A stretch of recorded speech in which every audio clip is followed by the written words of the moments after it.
So compression ratios means one thing. Compression ratios mean pressure difference, okay? Pressure difference. The book says, chapter 23, the first page, compression ratio is absolute discharge divided by absolute suction pressure. So, let's write this out as math formula.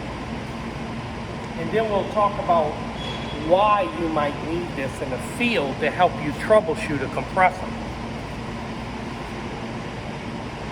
Let's say our discharge pressure is 331.8. And our suction pressure in your book says 19.6. That is absolute. Remember I told you PSIG is per square inch gauge and PSIA is per square inch absolute? You would have to take your gauge pressure plus absolute, which is 14.7, to get your absolute pressure. So what we have to do here is take our discharge pressure coming out of the compressor and our suction pressure and add absolute to them.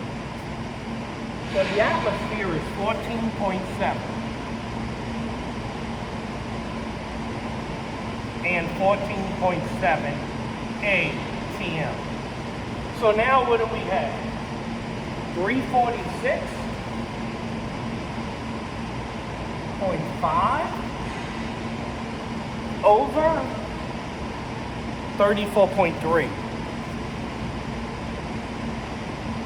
This and this equals this, 19.6 plus 14.7 equals 34.3. So we divide these and we get a compression ratio of 10 to 1. Now what does a compression ratio of 10 to 1 mean? That means the discharge pressure is 10 times greater than the suction pressure. So you're getting a lot of pressure difference through this compressor. Now, why is that good or bad to know when you're trying to diagnose whether a compressor is working right or not? Well, check this out.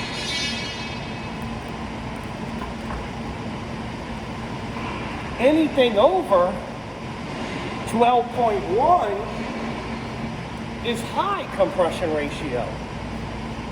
High means overheating. When your discharge pressure is overheating, it can create carbon in the compressor, which turns into acid and can destroy and damage your compressor. So overheating, now how do you get a higher compression ratio? It's easy.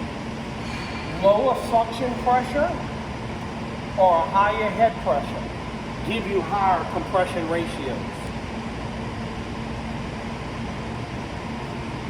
Lower suction pressure. Why? Well, let's look at this first. Let's say our normal compression ratio for this compressor is 4.2. I already added in the atmospheric absolute pressure. So let's say we got 236 absolute discharge, head pressure, and a suction pressure, absolute suction of 56. That gives us a compression ratio of 4.2. Now let's lower the absolute suction pressure. Let's say it's 45 and not 56, but we're not going to change your head pressure. We now have a compression ratio of 5.2, which is higher.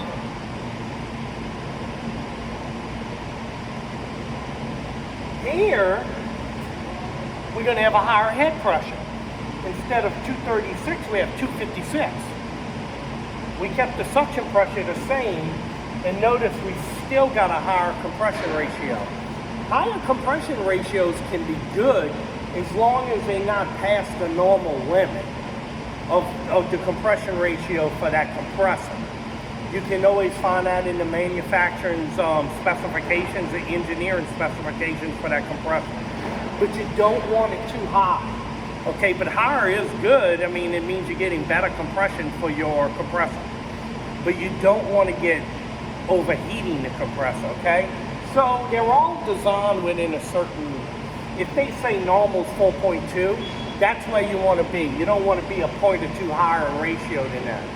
Okay? So that is how the compression ratio means better or in trouble. And this is how what compression ratios mean and how you can arrive at the math of getting your compression ratio.